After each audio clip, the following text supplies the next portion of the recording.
Hello दोस्तों, मैं Malik sir आपके लिए लाया हूँ एक ऐसी वीडियो जिसके जरिए आप बिना इंग्लिश ग्रामर पर फोकस किए हुए, बिना टेंस और बिना प्रेपोजिशन कंजक्शन ये सब जो भी होते हैं, इन सब पर अगर से आपके दिमाग को मतलब कंट्रोल नहीं चलता, मतलब कि क्या है ये समझ में नहीं आता कुछ रूल्स, तो यकीन मानिए ये वीडियो आपके लिए है, क्योंकि बिना इन सब चीजों पर बहुत ज्यादा फोकस किए हुए आप इंग्लिश स्पीकर बन सकते हैं।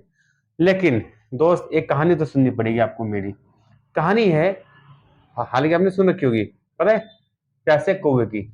जी हाँ, इसी प्यासे कौवे की।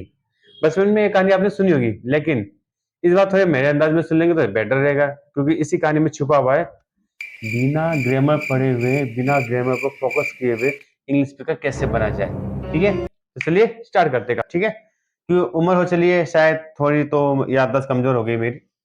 तो एक भूखा कौवा होता है, सॉरी भूखा नहीं, प्यासा। तो एक प्यासा कौवा होता है, ठीक है, और वो पानी तलाश में इधर उधर भटक रहा होता है। तभी उसको एक तालाब दिखाई देता है। जी हाँ, तालाब नहीं, तालाब नहीं, ओ अच्छा ठीक है ठीक है, मटका, सॉरी, यानी घड़ा, एक घड़ा दिखाई देता है। और फिर वो घड़े के पास जाता है तो देखता है कि घड़ा पूरा भरा हुआ है पानी से। ओह सॉरी, पूरा नहीं भरा हुआ था, थोड़ा सा खाली था। चोंच डुबा रहा होता है तो चोंच इसकी पानी तक नहीं पहुंचती, तो क्या करता है, आसपास देखता है तो आप उसको एक पाइप नजर आता है। वो पाइप लेके आता है और डाल के पी जाता है। नहीं, ऐसा भी कुछ नहीं था यार, भूल जा रहा हूँ स्टोरी। ठीक है, अच्छा हुआ कि आप मुझे याद दिला रहे हैं। तो वो क्या करता है, आसपास देखता है और आसपास बड़े बड़े पत्थर पड़े हुए थे। ओके, ठीक है भाई साहब, छोटे छोटे कंकर पड़े हुए थे। तो अब वो क्या करता है कि जाता है कंकर के पास, अपने दोनों पंखों से ढेर सारे इकट्ठे कंकर उठा के घर में डाल देता है। ऐसा भी नहीं हुआ था? हाँ, एक एक करके, सॉरी, वो छोटे छोटे कंकर एक एक करके अपनी चोंच से उठाता है और घर में डालता है। फिर क्या होता है, धीरे धीरे पानी की सतह ऊपर होती है, वो पानी पी लेता है, प्यास बुझा के चला जाता है। राइट, अब वो गया कहाँ, पता चला आपको? नहीं ना। देखो भाई साहब, जैसे धूम 1 आई थी, फिर धूम 2 आई ना, टाइगर आई, तो टाइगर 2 3 ये सब आ गई ना, गदर 1 आई थी, गदर 2 भी आ गई। राइट ना।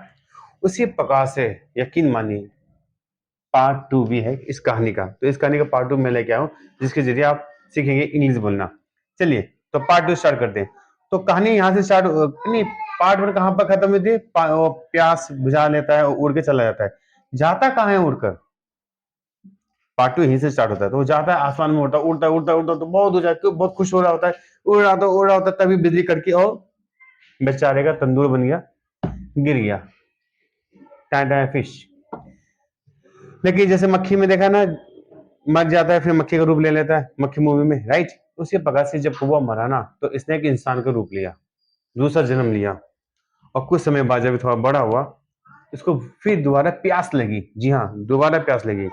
बस फर्क इतना था, पिछले जन्म में इसको प्यास लगी थी पानी पीने की, लेकिन इस बार इसको प्यास लगी है इंग्लिश बोलने की, इंग्लिश सीखने की।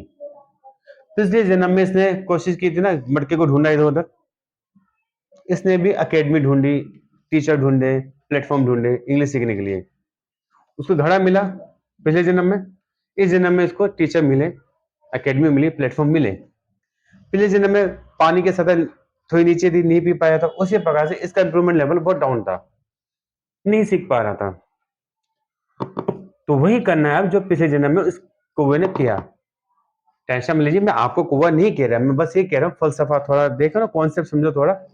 तो बस उसी कहानी से आपको इंस्पायर होना है, जो पिछले जन्म में किया था वो आपको इस जन्म में करना है। क्या करना है? अच्छा, आप समझ गए कि मैं आप ही को कौवा कह रहा हूँ।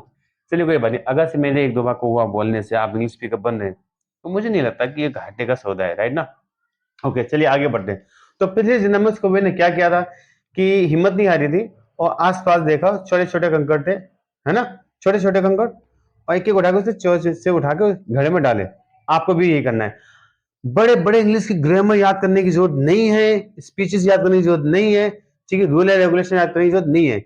आप छोटे छोटे वोकैबुलरी, ठीक है, छोटे छोटे शब्द जो आपके डेली यूज में हो, उनको याद कीजिए। उनको रोज एक एक अपने दिमाग में डालते ही रहिए, जुबान से उठाइए, बोलिए, और दिमाग में इंस्टॉल करते रहें। बस में आ रही। और देखिए, एक दिन पानी की सतह ऊपर, यानी आपका इंप्रूवमेंट लेवल ऊपर हो जाएगा। अब आपकी प्यास बुझ जाएगी, आप इंग्लिश स्पीकर बनने लग जाओगे, और इंग्लिश स्पीकर बन जाओगे, इंग्लिश बोलने लग जाओगे। यकीन नहीं होता? मुझे देख लीजिए, मैंने ऐसी इंग्लिश सीखी है। राइट। छोटे छोटे शब्दों को यूज कीजिए। मैं अपने सभी स्टूडेंट को स्मार्ट्स एकेडमी में मैं अपने सभी स्टूडेंट को ऐसी इंग्लिश सिखाता हूँ। छोटे छोटे सेंटेंस पहले हम उनको देते हैं, फिर उसके बाद धीरे धीरे जब वो उनका लेवल बढ़ जाता है तब थोड़े हाई फाई सेंटेंस देते हैं। ठीक है, तो आप घबराइए नहीं, आपके लिए मैं ढेर सारे कंकड़ की एक सीरीज लेके आऊँ। एक सीरीज है, ठीक है, रोज एक वीडियो मैं अपलोड करूंगा और रोज एक कंकड़ मिलेगा आपको। उस रोज मिलने वाले कंकड़ को आप इंस्टॉल करें अपने माइंड में, जुबान के जरिए बोलकर, और देखिए आने वाले टाइम में आप बहुत जल्द इंग्लिश स्पीकर बन जाएंगे। तो मेरी अगली वीडियो आपको देखना है नहीं देखना, ये अब आप डिसाइड कर लीजिए। कंकड़ लोगे ना तो यकीन मानिए आप इंग्लिश स्पीकर बन जाएंगे। ओके, तो मिलते हैं अगली वीडियो में। सो चेक किया